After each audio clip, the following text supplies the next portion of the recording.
Halo Sekutu Progresif, aku Rani. Kita kembali di edisi podcast Progresif, media kelas pekerja. Progresif butuh sekutu untuk jurnalisme bermutu.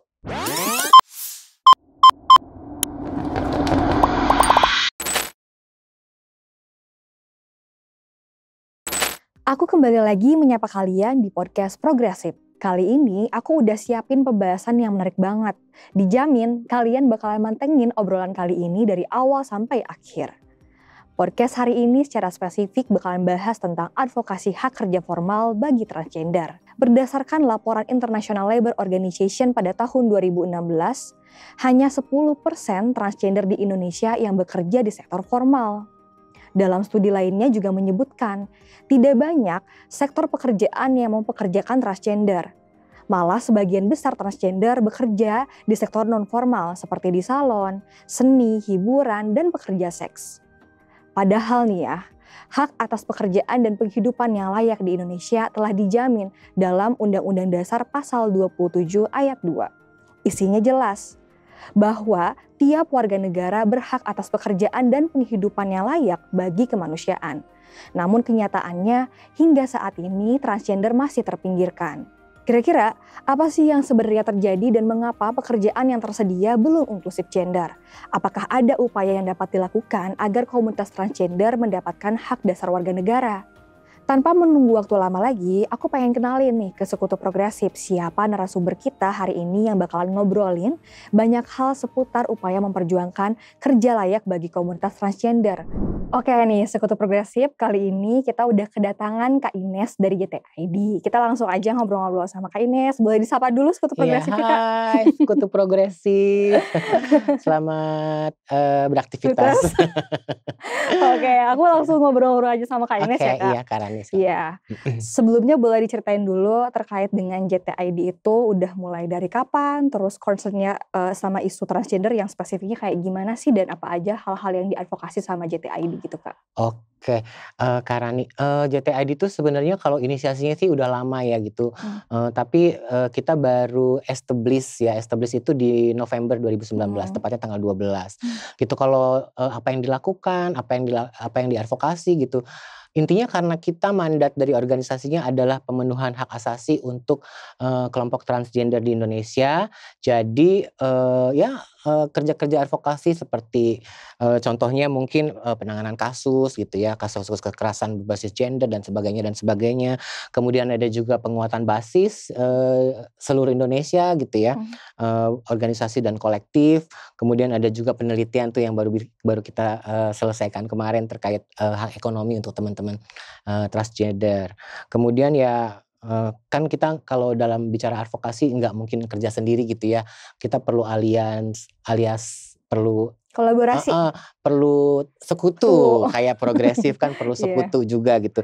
Jadi kita juga ada project ada aktivitas yang intinya melakukan pengembangan jejaring gitu ya, advokasi dan campaign bagian-bagian itu. Itu sih kali ya Kak ya. Untuk kegiatan-kegiatan yang dilakukan sama JTID gitu ya Kak? Ya kalau fokusnya apa yang pasti karena JTID masih baru nih ya Kak Rani, Sekutu Progresif. Kita yang pasti itu masih pengembangan SOP ya, pengembangan dokumen-dokumen lembaga, tata kelola organisasi intinya. Kemudian juga yang kita garis bawahi untuk itu adalah kesejahteraan dan kesehatan mental untuk teman-teman transpuan. Enggak hanya transpuan ya, untuk teman-teman transgender di Indonesia. Kemudian perlindungan dan penegakan hukum ya. Itu sih ya, yang pasti sama keamanan, kemudian inklusi. Itu kali Kak ya, inklusi sosial dan kemandirian lah pokoknya. Jadi banyak banget hal-hal yang dilakukan sama teman-teman JTID untuk mengadvokasi ragam gender gitu ya, teman-teman transgender. Nah tadi juga dijelasin dikit gitu ya Kak, bahwasannya dari JTID itu sendiri melakukan kegiatan-kegiatan untuk pengembangan kapasitas buat teman-teman trans gitu. Nah boleh diceritain apakah ada keterkaitan gitu pengembangan kapasitas ini untuk peningkatan perekonomian dari teman-teman transgender? Harusnya ada ya gitu kan karena mungkin ada orang yang punya insting untuk dagang gitu, tapi kenapa ya dia udah berkali-kali dagang kok rugi terus gitu kan, mungkin dia ada masalah ya, ada isu di manajemen bisnisnya gitu. Makanya kita perlu itu kali ya. Jadi kita ada peningkat kapasitas untuk bagaimana memanage bisnis supaya tetap stabil dan sustainable itu kali ya. Jadi kayak kalau bicara ada kaitan pasti gitu. Setiap kegiatan pasti perlu ada peningkatan kapasitas. Gitu. Aku pikir itu sih Kak Rani. Berarti berhubungan dengan peningkatan kapasitas itu memang harapan ke depannya agar bisa untuk menunjang hal-hal yang dilakukan oleh teman-teman Trans juga biar bisa lebih berdaya gitu ya. Betul. Terlebih dalam hal ekonomi gitu. Betul. Siapa sih orang yang hidup nggak butuh ekonomi, maksudnya ekonomi itu kan dasar dari semuanya nggak sih? Iya benar. Kalau negara dasarnya Pancasila, kalau orang hidup kayaknya ekonomi nggak sih? Emang sih uang bukan segalanya, tapi kan kita nggak bisa dapat segalanya itu juga kalau nggak punya uang gitu. Iya benar banget Kak. Itu kali ya Kak Rani. Ngomongin soal ekonomi ini gitu kan. Betul. Baru-baru ini Iya. teman-teman dari komunitas transgender JTID itu sendiri baru aja menerbitkan hasil riset gitu ya Kak. Yang berhubungan sama kerentanan ekonomi dari teman-teman transgender itu sendiri. Nah, boleh diceritain terkait dengan risetnya itu seperti apa gitu? Apakah memang ada keterkaitan tersendiri gitu dengan apa yang terjadi di teman-teman trans yang di mana tingkat perekonomiannya sendiri tuh masih sangat rentan gitu ya, sehingga menimbulkan usulan topik pembahasan tentang itu? Sebenarnya kalau tadi Kak Rani bilang ini sebenarnya belum publish gitu ya. Kita masih dalam proses untuk menyelesaikan laporan finalnya gitu. Tapi belum publish. Tapi kita kemarin memang melakukan diseminasi untuk menyatakan kita sudah melakukan ini gitu. Kalau didukung yang melatar belakangi penelitian ini apa ya, lebih ke tadi hak ekonomi teman-teman transpon ini sampai saat ini masih diabaikan oleh negara gitu ya, hak pekerjaan di sektor formal gitu. Kak Rani selama ini pernah nggak ngelihat ada teman-teman transpuan gitu ya yang dengan eksistensinya, dengan entitas gendernya, identitasnya kemudian bekerja di instansi-instansi pemerintah misalnya. Saya sih belum pernah ngelihat ya, saya sendiri belum pernah ngelihat gitu. Itu gitu. Jadi sektor formal kayak di perusahaan-perusahaan gitu. Saya juga belum pernah melihat ada teman-teman transgender yang bekerja sebagai dirinya di situ gitu. Itu yang mungkin melatar belakangi kita gitu. Nah, di penelitian ini juga kemudian muncul banyak teman-teman yang kemudian akhirnya memilih untuk jadi pemilik usaha gitu. Nah, dengan menjadi pemilik usaha sendiri juga ternyata nggak mudah gitu. Banyak tadi ya terkait kapasitas, peningkatan kapasitas untuk manajemen mengelola bisnis itu juga salah satu masalah. Kemudian harus bersaing dengan mereka yang modalnya cukup gede gitu kan juga. Teman-teman merasa itu juga jadi tantangan yang tersendiri gitu Kak Rani. Itu sih yang yang sempat kami ini dari penelitian itu. Yang menjadi latar belakang dari teman-teman untuk mengangkat topik penelitian tersebut gitu ya Kak? Betul. Nah, terkait dengan penelitian yang sebetulnya kalau secara resmi belum dipublish ke publik gitu ya Kak, cuman kemarin tuh baru diseminasi ya kan. Nah, dari penelitian tersebut kan itu membahas terkait dengan kerentanan teman-teman yang masih sangat minim untuk bekerja di sektor formal. Tadi juga Kakak bilang bahwa kayak jarang deh, bahkan mungkin kalau sejauh ini sih aku belum ngelihat ya, maksudnya teman-teman yang memang menunjukkan jati dirinya sebagai ragam gender gitu terus bekerja di sektor publik gitu. Sebenarnya situasi di lapangan itu sendiri memang seberapa sempit sih ruang itu untuk teman-teman aktif di kerja-kerja formal? Kalau dibilang seberapa sempit ya sempit sekali ya, karena memang sepertinya malah bisa dibilang nggak ada ruang itu. Ruang-ruang itu tidak tersedia buat teman-teman transgender bisa mengakses pekerjaan di sektor publik gitu. Jadi kalau kita bisa lihat ya tadi lebih banyak teman-teman yang akhirnya kemudian membuka usaha sendiri. Dengan tentu saja tantangan-tantangan tersendiri, tantangan-tantangan yang berbeda ketika harus bersaing dengan mereka yang punya cukup modal gitu kan. Sementara kita terkait peningkatan kapasitasnya juga tidak semua mendapatkan gitu. Bagaimana mengelola bisnis yang baik supaya bisa dapat profit yang lebih banyak gitu. Di penelitian kemarin juga sempat muncul gitu. Jadi karena mereka juga bergantung pada pelanggan kan, kebanyakan usaha-usahanya salon nih, salon sama ya bidang kecantikan jadi mereka hanya bergantung pada pelanggan. Begitu kita tanya, kita sebagai pemilik usaha nih gitu ya, teman-teman, apakah cukup memberikan upah yang layak gitu ya?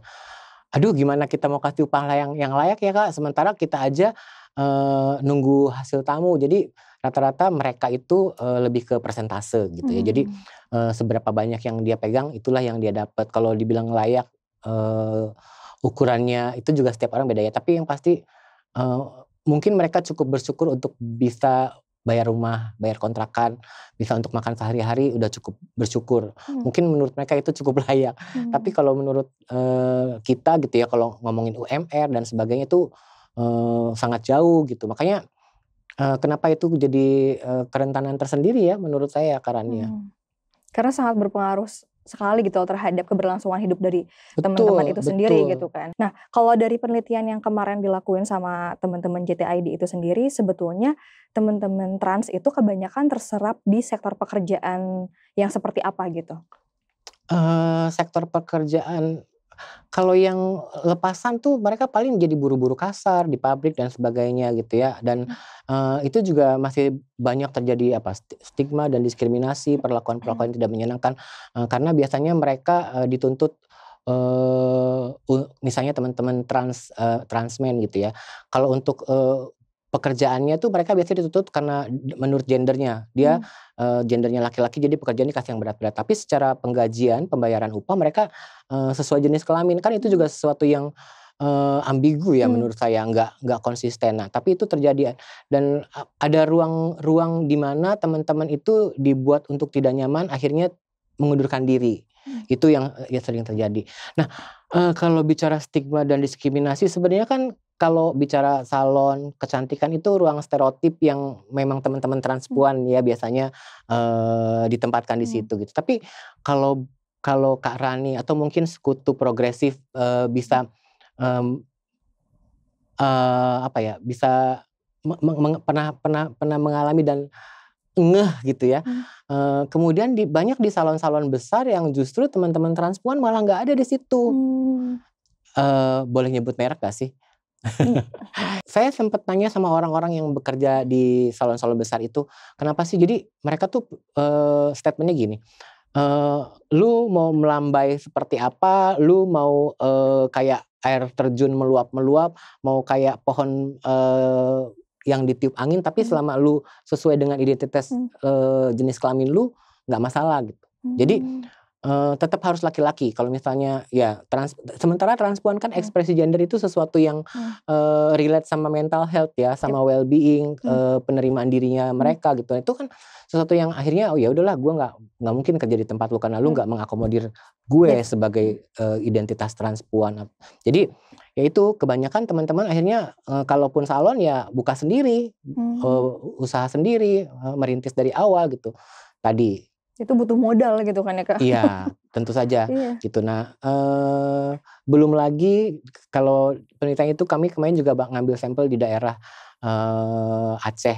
Kan ada konun-konun jinayat yang laki-laki nggak boleh dipegang sama perempuan dan sebaliknya. Itu juga menambah kebingungan tersendiri buat teman-teman transpuan yang berusaha, yang membuka usaha bidang kecantikan dan salon di sana. Jadi agak membingungkan karena secara identitas teman-teman transpuan ingin diakui sebagai perempuan, sementara aturan tadi kita nggak bisa megang perempuan gitu.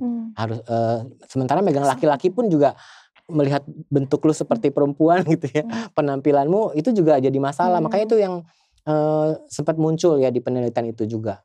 Itu karena iya gitu betul. Ya. Berarti karena memang ya keterbatasan dari teman-teman yang tidak diberikan ruang secara penuh untuk kerja di sektor formal, banyak akhirnya yang udah kerja di bidang-bidang lain yang non formal gitu ya Kak, kayak membuka salon gitu. Mungkin juga kalau misalkan kayak di bidang ruang lingkup kesenian gitu juga gak sedikit kali ya teman-teman trans yang aktif di situ Kak? Iya, rata-rata ya kalau teman-teman tahu ya nyinggung nih ya ngerembet ke KPI dan sebagainya gitu kan, aturannya juga sudah semakin jelas kan, mereka setiap yang penampil gitu kan harus tampil sesuai dengan identitas jenis kelamin yang terlahir gitu. Jadi kalau di luar itu juga nggak boleh tampil karena kekhawatiran mengajarkan sesuatu yang tidak baik kepada masyarakat atau yang menonton. Itu kan juga membatasi ekspresi gitu. Sementara teman-teman yang mau solo karir ya dibilang entertain misalnya jadi content creator gitu juga akan terancam dengan undang-undang itu dengan itu nggak sih gitu kan. Jadi kayaknya memang ruang hidup kita gitu, ruang berekspresi, ruang untuk cari makan kita dipersempit gitu. Dan ini kan sebenarnya harusnya menjadi tanggung jawab negara ya, yang kalau bicara undang-undang siapapun berhak gitu, negara menjamin, harusnya kan gitu ya. Tapi pada kenyataannya ruang-ruang itu dipersempit dan negara diam saja gitu, melakukan pembiaran gitu. Dari berbagai sisi malahan Betul. gitu ya. Nah kalau ya sebenarnya kalau teman-teman transgender itu ya baik transgender perempuan dan laki-laki, mereka punya kemampuan apa yang masyarakat lain juga punya gitu. Jadi nggak ada pengecualian gitu. Sebenarnya banyak, tapi ya karena balik lagi tadi ruangnya nggak ada, ya akhirnya kita mencoba mengeksplorasi dan membuka ruang-ruang itu sendiri gitu, ruang-ruang kerja itu sendiri. Tapi tadi ya aturan-aturannya tidak mendukung. Ya kalau bicara undang-undang ketenaga kerjaan juga nggak ada ruang kan, mereka hanya mengatur jam malam untuk laki-laki, cuti hamil atau cuti menstruasi untuk perempuan gitu kan. Teman-teman trans nggak ada di situ. Makanya peluang-peluang terjadinya diskriminasi dan kekerasan di lingkungan kerja terjadi dari situ Kak Rani, menurut saya ya. Iya.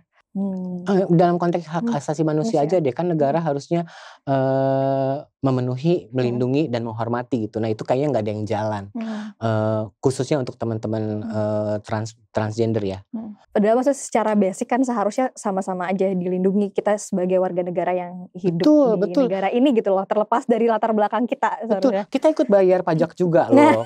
Kan ya mungkin kalau pajak-pajak pembelian itu kan ada udah sifat kan kita ikut bayar pajak juga gitu. Maksudnya apa kewajiban kita sebagai warga negara kita udah lakukan, tapi haknya kita sebagai warga negara itu agak-agak di gimana ya, tidak diberikan dan agak-agak dirampas gak sih? Iya.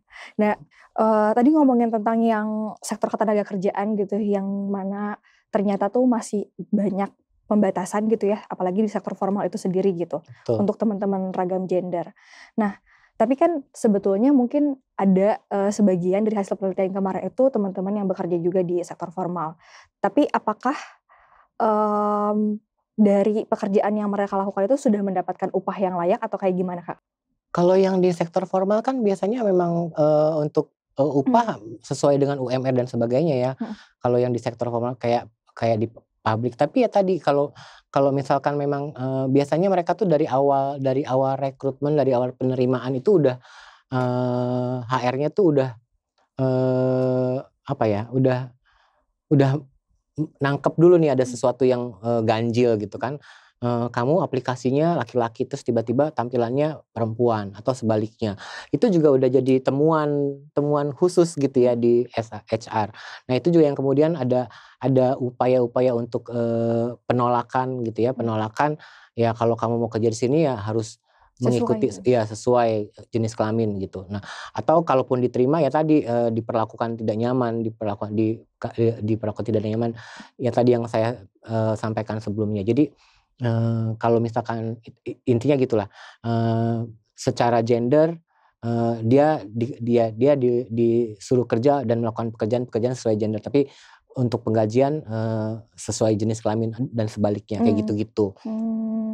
Cuman dari awal yang proses rekrutmen itu sendiri teman-teman udah mengalami banyak diskriminasi gitu ya? Ya maksudnya sudah ada peluang diskriminasi dari situ gitu. Nah pemilik perusahaan juga tidak pernah turun sampai ke situ untuk mengatasi atau untuk untuk membuat itu tidak terjadi gitu. Tapi ya yang ada ya pembiaran itu terus berlangsung. Dan akhirnya teman-teman menyesuaikan saja dengan SOP yang berlangsung di perusahaan tersebut gitu ya. Meskipun gitu secara psikologis itu ada tekanan tersendiri, tapi karena dalam artian untuk memenuhi kebutuhan hidup gitu ya Kak. Betul. Jadi mereka teman-teman itu dibuat nggak nyaman, tapi selama belum dapat yang lain mungkin ya belum dapat pekerjaan lain, ya dia bertahan di situ sampai akhirnya benar-benar nggak tahan, dan itu kan sebenarnya berimplikasi sama kesehatan mental kan, depresi dan sebagainya gitu. Kita satu kali aja dikata-katain udah sakit. Nah ini kalau misalkan harus setiap hari selama berapa tahun bekerja di situ, kebayang nggak kompilasi ya Kalau dikumpulin banyak. akumulasi itu kan membuat teman-teman akhirnya secara mental jadi terganggu itu. Nah kalau terkait upah layak yang teman-teman kerja di, ya tadi saya udah sampaikan di sektor non formal, rata-rata teman-teman pelaku usaha itu kan berdasarkan kunjungan si pelanggan konsumen gitu ya. aja gitu ya. Berdasarkan konsumen. Jadi makin banyak konsumen yang datang, makin banyak yang dia dapat. Tapi ya tadi saya sampaikan itu jadi gimana untuk ngukur yang layaknya itu juga agak-agak bingung gitu. Nah kalau misalkan kita mau ngasih UMR, let's say Jakarta lah 5 juta. Sementara pemasukan salon cuman 5 juta ya dalam bulan ini. Gimana kita mau kasih UMR? Untuk balik modal muter aja udah agak bingung gitu ya.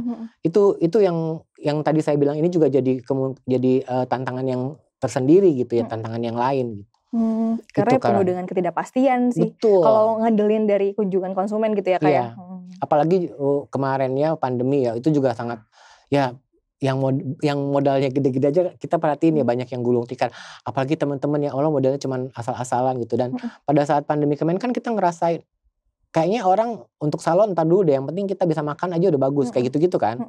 Nah itu juga menjadi hambatan tersendiri juga untuk teman-teman pelaku usaha gitu. Ya, apalagi tadi banyak banget kerentanan yang dialami itu sama teman-teman trans yang bekerja di sektor non formal, dan mayoritas dari teman-teman bekerja di sektor itu gitu ya Kak. Iya. Ya karena sempitnya pilihan, dan ya udahlah yang penting gue kerja bisa melanjutkan hidup, bisa makan, bisa bayar kontrakan, bisa bayar kosan, udah gitu. Ya jangan sebut yang mereka yang ngamen, mereka yang kemudian jadi pekerja seks gitu. Kan itu juga menurutku jadi last choice gitu ya, pilihan terakhir gitu. Tapi ya untuk bertahan hidup tadi gitu. Ya ngomongin keselamatan kerja kayak sesuatu hal yang jauh dari kata itu ya Kak, masih sangat rentan banget gitu oleh teman-teman, entah itu yang non formal ataupun yang formal gitu. Ya kalau bicara keselamatan kerja kan itu berarti dalam konteks lu sedang bekerja. Nah kalau kerjanya aja juga belum dapet, gimana mau ngomongin keselamatan kerjanya gitu gak sih Kak? Itu lebih ini sedih loh, tapi kenapa gue ketawa ya?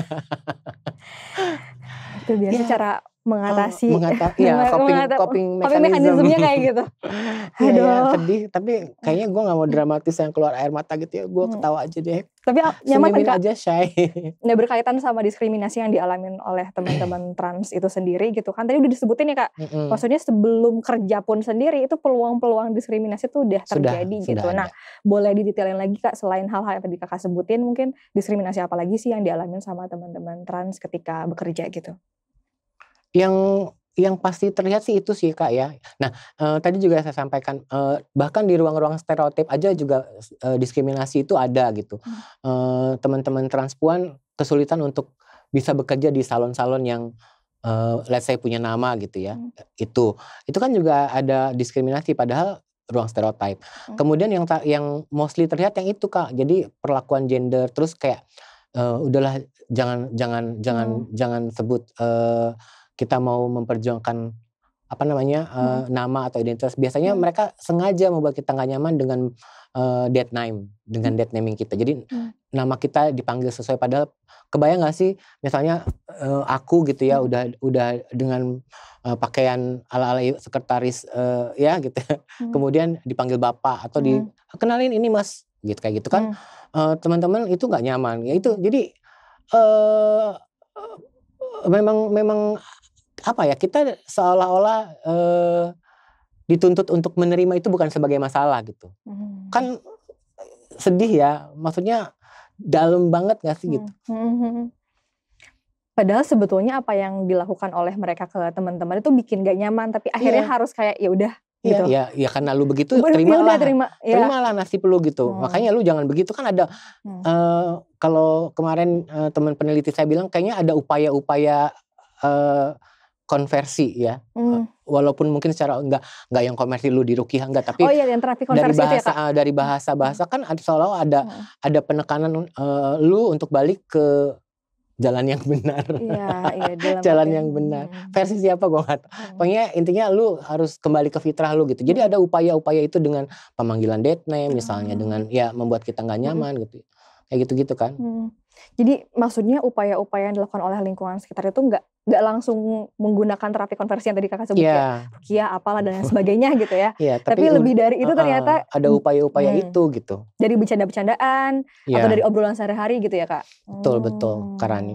Ternyata maksudnya teman-teman dari transgender itu sendiri mengalami kerentanan-kerentanan gitu ya. Tadi mulai dari proses rekrutmen hingga akhirnya di tempat kerjanya gitu kan, yang notabene-nya itu bikin teman-teman gak nyaman, tapi akhirnya harus seakan-akan harus berdamai dengan hal itu gitu, karena agar bisa mendapatkan penghasilan gitu kan, diterima oleh lingkungan sekitar gitu ya, Kak. Dan gak semua teman-teman transgender itu mentalnya kuat gitu ya. Ada yang kemudian terpuruk dan akhirnya ya memilih tidak bekerja, dan kebayangkan gitu bagaimana gitu, apa yang bisa dilakukan kemudian. Makanya ada mungkin upaya-upaya bunuh diri itu juga jadi salah satu yang men-trigger kan. Pada saat lu nggak bisa diterima gitu, down, dan kemudian lu merasa sendirian, nggak ada siapa-siapa. Terus ya itu juga salah satu kenapa JTID hadir gitu ya. Mungkin setidaknya bisa meringankan beban teman-teman. Secara mental paling tidak ya, karena kalau ngomongin ekonomi ya kita juga sama-sama tahu lah ya situasinya seperti apa gitu. Sama-sama lagi survive, sama-sama sedang berusaha mempertahankan yang ada dan mencari peluang-peluang yang lain gitu ya, Kak.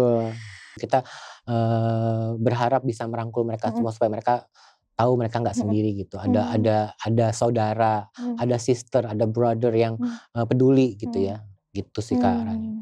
Kalau ngelihat dari mungkin yang teman-teman yang kerja formal gitu ya, itu boleh diceritain nggak sebenarnya apa sih aturan diskriminatif lain gitu yang diterapkan oleh suatu perusahaan kepada teman-teman trans gitu, selain hal-hal yang maksudnya yang dilakukan sehari-hari yang berbentuk candaan-candaan gitu kan, itu juga cukup menekan ya.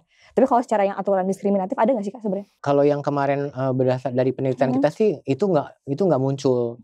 Nggak muncul karena teman-teman pelaku usaha memang pada dasarnya mereka nggak punya aturan itu gitu, dan mereka juga banyak dari pemilik usaha itu tidak punya aturan tertulis. Jadi memang kalau berdasarkan yang aku penelitian itu, rata-rata mereka ada yang bilang aku lebih mendahulukan menerima staf yang sama-sama transpuan. Aku tanya alasannya kenapa, karena aku tahu sebagai trans, aku tahu susahnya cari kerja. Jadi kalau memang dia mau, dia bisa, dan dia intinya mau maju bareng, ayo sama-sama gitu. Ada yang seperti itu. Ada lagi yang justru sebaliknya, mereka yang kemudian tergerus sama aturan. Ini juga di Aceh. Jadi karena aturan tadi yang konun jinayah dan segala macam itu, yang laki-laki nggak boleh pegang perempuan dan sebaliknya. Jadi mereka justru karena salonnya itu salon untuk perempuan, jadi mereka memperkerjakan teman-teman cis perempuan. Karena kekhawatirannya kalau mempekerjakan teman-teman trans puan itu malah jadi masalah lagi, nanti takut didatengin WH tiap hari kayak gitu-gitu. Kan ironis, akhirnya mereka ya tadi untuk bertahan hidup ngikutin aturan. Itu ada sebagian yang struggle, yang nggak peduli gitu. Yang penting ya tadi gue tahu susahnya cari kerja, makanya gue pengen teman-teman gue bisa kerja gitu sama gue. Jadi tadi yang aku bilang, yang nggak ada aturan tertulis. Jadi aku juga tanya, apakah ragam gender, identitas gender, orientasi seksual itu jadi aturan di perusahaan? Sama sekali enggak, Kak. Yang penting siapapun kalau memang mau kerja dan sesuai dengan apa yang pelaku usaha inginkan gitu, itu tetap bisa kerja. Jadi mungkin kalau ya kita salon, kalau lu bisa gunting, lu bisa makeup, bisa styling, oke, lu kerja. Nggak peduli lu laki-laki, nggak peduli lu perempuan, nggak peduli lu trans gitu. Tapi mereka tadi ya prioritas teman-teman trans dulu. Kalau yang di mana itu yang pemilik usahanya itu adalah teman-teman trans juga gitu ya. Oh, tapi kalau untuk yang di sektor formal yang itu bukan teman-teman trans, agak susah untuk teman-teman mendeteksi gitu ya. Betul, karena di penelitian ini kan kita memang fokusnya ke teman-teman trans, Kak. Jadi teman-teman trans yang belum bekerja, ingin bekerja di sektor formal, teman-teman yang pernah bekerja di sektor formal, dan teman-teman yang akhirnya memilih untuk menjadi pelaku usaha. Itu tiga fokus yang kita lakukan Kak. Untuk penelitian kemarin. Iya. Ya gitu. Jadi kita benar-benar fokus sama trans. Jadi pelaku-pelaku usaha yang kita wawancara juga teman-teman trans. Ada teman-teman transpuan, teman-teman trans laki-laki gitu. Dan setahu dari teman-teman peneliti juga semuanya termasuk dari trans gitu ya Kak ya? Betul. Iya. Nah, kalau misalkan temuan penelitian dari yang kemarin Kakak lakuin bersama teman-teman JTID sendiri, itu sebenarnya boleh detailin lagi gak Kak terkait dengan apa saja sih hambatan yang dirasakan gitu ya oleh teman-teman trans ketika mencari pekerjaan gitu. Yang notabene itu sangat sulit banget tadi juga ya. Kalau untuk teman-teman transmen mungkin masih agak lebih mudah pada saat mereka bisa bersembunyi di balik identitas laki-laki gitu. Tapi masalahnya kemudian muncul pada saat itu terbongkar gitu. Ya kayaknya nggak akan terlalu lama juga sih kalau kita nyimpen rahasia gitu kan, pasti cepet gitu. Ada beberapa kejadian. Nah, tapi kalau untuk hambatan teman-teman yang mostly teman-teman transpuan rasakan, kayaknya kalau teman-teman transpuan itu lebih autoditek ya Kak ya, Karani. Maksudnya lebih mudah terlihat gitu, dan stigma diskriminasi yang dialami teman-teman transpuan juga lebih tinggi sejak kecil.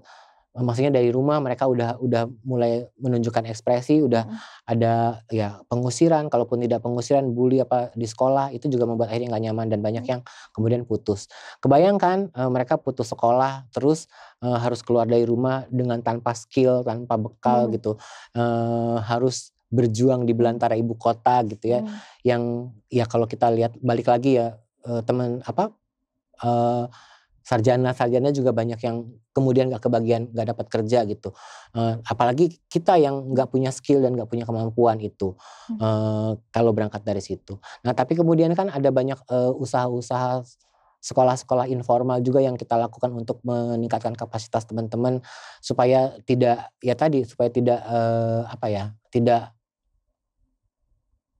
bahasanya nggak ngotot gitu ya, nggak ngotot untuk bisa kerja di sektor formal. Ya, tapi kemudian balik lagi. Menciptakan ruang kerja sendiri gitu ya, pada akhirnya. Ya dengan tadi ada peningkatan kapasitas dan lain sebagainya gitu kan ya Kak. Iya. Nah, kalau dari sisi diskriminasi yang dialami sama teman-teman trans itu sendiri, boleh diceritain gak Kak, siapa aja sih sebenarnya aktor di baliknya dari hasil penelitian kemarin? Kalau di sektor pekerjaan ya biasanya pemilik usaha. Kalau yang itu ya pemilik usaha, HR, human HRD gitu ya. Human research, HRD-nya, pemilik usahanya ya sama teman-teman sejawat gitu. Biasanya ya intinya kan banyak orang yang homofobik, transfobik yang tanpa alasan ya udah nggak suka aja gitu. Nah kalau hati udah dipenuhi dengan kebencian ya apapun yang kita lakukan nggak akan ada bagusnya kan. Apalagi melihat skill yang bisa gitu ya sama teman-teman trans itu sendiri, ya mungkin ketika memang sudah tertanamkan stigma bahwasannya trans seperti A, B, C, D dan lain sebagainya agak sulit untuk bisa menerima kemampuan yang memang ini bisa kok gitu. Maksudnya teman-teman punya skillnya tersendiri yang bisa untuk menunjang pekerjaannya masing-masing gitu ya kan Kak? Iya betul. Kalau saat ini sih rata-rata teman-teman memang udah berusaha semaksimal mungkin gitu ya untuk menunjukkan kalau kita juga bisa melakukan apa yang orang lain lakukan gitu. Jadi nggak ada perbedaan. Kan kalau bicara itu juga sebenarnya balik lagi ya, kalau kita kaum minoritas itu kan harusnya negara melakukan affirmative action gitu ya, mendahulukan ini harusnya didahulukan karena ini minoritas, karena ini lebih rentan gitu ya. Tapi ternyata kan enggak, justru kita udah rentan malah ditekan lagi gitu kan dengan aturan-aturan yang menurutku nggak masuk akal ya. Nah dari banyaknya kasus yang terjadi kepada teman-teman trans terkait dengan diskriminasi gitu ya Kak, apalagi di sektor ketenagakerjaan, itu sebetulnya seberapa banyak dari teman-teman yang melapor, banyak atau tidak gitu loh, atau sebetulnya minim banget dari teman-teman yang melaporkan kasus yang mereka alami gitu? Kalau itu kayaknya mereka banyak memilih diam dan nggak lapor, karena lapor juga percuma gitu. Yang ada mungkin untuk teman-teman yang nggak mau terekspos gitu ya identitas gendernya, akan memilih diam gitu. kebanyakan ngadu juga percuma gitu kan. Jangankan itu kayak kasus-kasus kekerasan. Pada saat kita ngadu ke polisi aja juga kan polisi malah ngeledekin, "Ya lu sih laki-laki pakai baju perempuan," atau sebaliknya gitu. Nyalahin korban gitu ya? Dilihat ya banyak aparat penegak hukum yang tidak berperspektif korban, justru bahkan malah menyalahkan gitu kan. Itu juga menjadi keengganan tersendiri untuk teman-teman akhirnya melaporkan kejadian-kejadian diskriminasi dan kekerasan yang dialami gitu. Jadi malah disalahin. Ya lu sih lagian ngapain laki-laki pakai baju perempuan. Akhirnya ya ketika pun melapor dengan respon yang seperti itu, kebanyakan dari teman-teman menutup diri dan ya udahlah gitu ya Kak ya. Nah itu juga akhirnya membangkitkan self stigma gak sih gitu. Oh iyalah ya udahlah, kan gue emang waria, gue transpuan, ya mungkin memang gue layak diperlakukan seperti ini. Itu akhirnya kan menginteralisasi gitu ya ke dalam diri sendiri. Betul, bahwa itu yang sebenarnya yang sangat lebih menyakitkan gitu. Bahwasannya apa yang dilakukan emang salah gitu, padahal seharusnya tidak demikian gitu kan ya Kak. Nah kalau dari yang terjadi di tenaga kerjaan gitu, maksudnya apakah dari teman-teman juga ada faktor ketakutan tersendiri gitu Kak, takutnya dipecat dan lain sebagainya kalau misalkan melaporkan diskriminasi yang dialamin di kerjaannya gitu berkaitan sama identitas gendernya? Ya kemungkinan itu selalu ada ya. Ya bahkan dia nggak ngelapor aja kan, tadi saya sampaikan mereka dibuat nggak nyaman gitu supaya setidaknya si pemilik usaha atau perusahaan nggak ngerasa bersalah telah mengeluarkan si pekerja yang trans ini, tapi dibuat gak nyaman sampai akhirnya dia memutuskan untuk mengundurkan diri. Toh itu yang terjadi sebenarnya, dan itu yang mostly rata-rata itu yang terjadi. Dibuat gak nyaman pelan-pelan akhirnya keluar gitu kan, tanpa harus memecat gitu ya. Tanpa harus memecat. Jadi si perusahaan tetap bersih namanya. Berkenaan sama itu juga kan, maksudnya tadi teman-teman dari transgender itu sendiri banyak yang akhirnya memiliki usaha masing-masing ya, meskipun struggling juga gitu. Betul. Ya, tantangan juga untuk peningkatan kapasitas dari teman-teman stafnya, terus juga masalah penggajian juga yang notabene masih mengandalkan dari kunjungan konsumen gitu, penuh dengan ketidakpastian gitu kan. Cuma kalau dari sisi lingkungan kerjanya sendiri, apakah bisa dibilang tidak diskriminatif gitu dibandingkan mungkin sektor-sektor kerja yang lain? Kalau yang kemarin sempat saya tanyakan juga ke teman-teman pelaku usaha yang trans sih, mereka lebih kekeluargaan ya, menciptakan suasana kekeluargaan di lingkungan tempat kerjanya gitu. Tadi dasarnya karena mereka berangkat dari latar belakang yang sama gitu, mereka juga merasakan sulitnya gitu mencari kerja, sulitnya mencari penghasilan gitu. Bahkan ada beberapa yang ya itu mungkin karena dia nggak bisa ngasih upah yang layak, biasanya dia di situ dia masak juga untuk karyawannya kayak gitu-gitu. Iya. Ada upaya-upaya itu. Upaya-upaya yang dilakukan oleh teman-teman trans yang memiliki usaha untuk bisa menciptakan ruang aman dan nyaman buat teman-teman pekerja di dalamnya gitu ya Kak. Sebenarnya dari konsep yang mereka bilang, aku lebih ngeduluin teman-teman trans karena aku tahu susahnya, itu juga sebenarnya udah mencoba menciptakan ruang itu kan gitu. Dari yang sebelum masuk kerja sekalipun gitu, dengan memberikan peluang untuk teman-teman bergabung di usahanya, itu juga memberikan kesempatan yang lebih besar untuk teman-teman trans bisa bergabung di sektor kerjanya. Kalau aku perhatiin juga banyak kalau ya itu ya, teman-teman kan berusaha untuk inklusi ya bahasanya. Aku ngelihatnya kalau teman-teman trans yang menjadi pemilik usaha gitu, banyak orang di luar trans yang kemudian bisa bekerja dan di situ. Tapi pada saat orang di luar trans yang menjadi pelaku usaha, malah jarang sekali teman trans yang bisa bekerja sama mereka. Itu kan. Padahal sebenarnya kalau dari sisi teman-teman trans sendiri, ketika membuka usaha pun, meski gitu dalam artian membuka prioritas pertamanya tuh teman-teman trans, tapi kalaupun misalkan ada non trans juga nggak apa-apa gitu ya, ayo aja gitu. Nggak membeda-bedakan gitu ya Kak. Ironis ya. Ironis sebenarnya gitu. Ya, jadi kalau misalnya kayak intinya gini, kalau gue buka usaha, orang di luar komunitas bisa masuk, tapi kalau lu buka usaha nggak semua komunitas tuh bisa masuk kayak gitu. Iya. Banyak menghela nafas dari tadi kita. Nah, di tengah situasi yang terjadi sama teman-teman trans berkenaan diskriminasi itu sendiri kan tadi dibahas juga ya Kak, maksudnya dengan hadirnya JTID berharap bisa membuka ruang aman dan nyaman untuk teman-teman trans bercerita, bisa diadvokasi isu-isunya, ruang belajar juga gitu kan ya Kak. Nah terus di dalam penelitian juga dibahas bahwasannya dari teman-teman trans juga sudah mulai ada yang mengenal serikat dan lain sebagainya. Nah, boleh diceritain tentang hal itu gitu, Kak? Nah, kalau di Mhm. kalau yang di penelitian itu Mhm. hasilnya sih Mhm. kebanyakan, rata-rata mereka hanya tahu serikat buruh. Mmm. Mereka hanya tahu ada serikat buruh, tapi tidak pernah tergabung di dalamnya dan nggak tahu agenda serikat Mhm. buruh itu seperti Mhm. apa. Nah, ada satu yang, kan katanya juga mereka juga ada serikat buruh yang, pelangi kah apakah Mhm. aku nggak tahu, Mhm. pokoknya intinya ada serikat buruh yang, mereka juga fokus sama LGBT. Nah, beberapa teman responden yang, di penelitian kami ini, Iya. mencoba untuk reach out ke mereka tuh kayaknya susah banget. Mmm.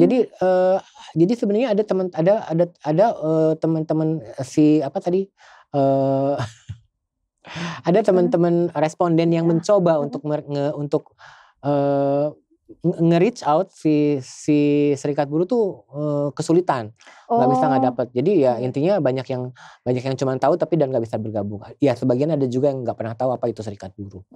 Dan Mmm. mereka nggak tahu apakah penting nggak sih ikut serikat buruh Mhm. gitu. Mhm. Mhm. Kalau tadi teman-teman, trans yang Kakak ceritain sebelum kerja pun ngalamin diskriminasi gitu kan, pun di tempat kerja juga iya.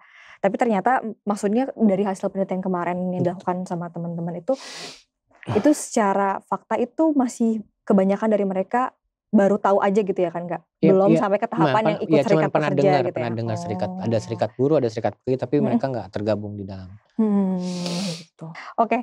Nah, kalau dari sisi Kakak sendiri yang mewakili JTID Oke. gitu ya. Apa upaya yang bisa dilakukan atau rekomendasi untuk membuka akses kerja formal bagi teman-teman transgender sebetulnya?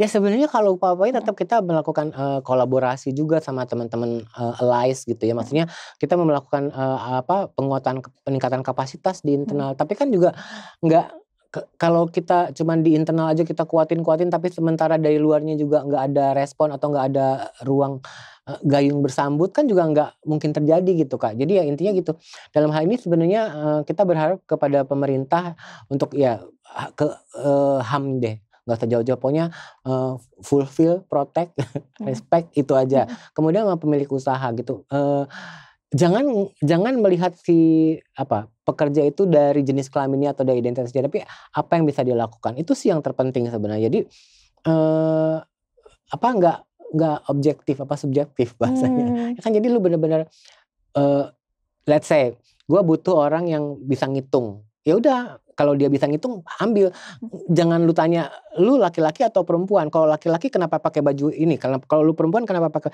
bukan itunya gitu. Itu kan Lihat yang skill-nya gitu ya, Kak? betul, lihat Mmm. skill-nya. Banyak kok teman-teman trans yang udah punya skill gitu dan Mhm. mereka akhirnya ya, nggak bisa ngapa-ngapain karena nggak ada ruangnya gitu. Mmm.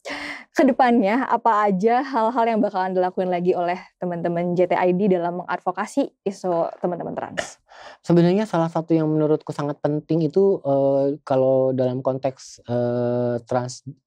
komunitas transgender gitu ya, komunitas agama gender itu, aku pribadi sih berpikir kayak, legal legal gender recognition. Jadi pengenalan identitas gender dan ragam gender itu sendiri yang menjadi, tolak ukur. Jadi intinya gini loh Kak Rani, bagaimana dalam konteks ini negara atau siapapun itu pemilik usaha bisa mengakomodir, kebutuhan dalam hal ini mungkin negara ya. Jadi bagaimana negara bisa mengakomodir, warga negaranya kalau identitas si warga negara nggak diakuin, Mmm.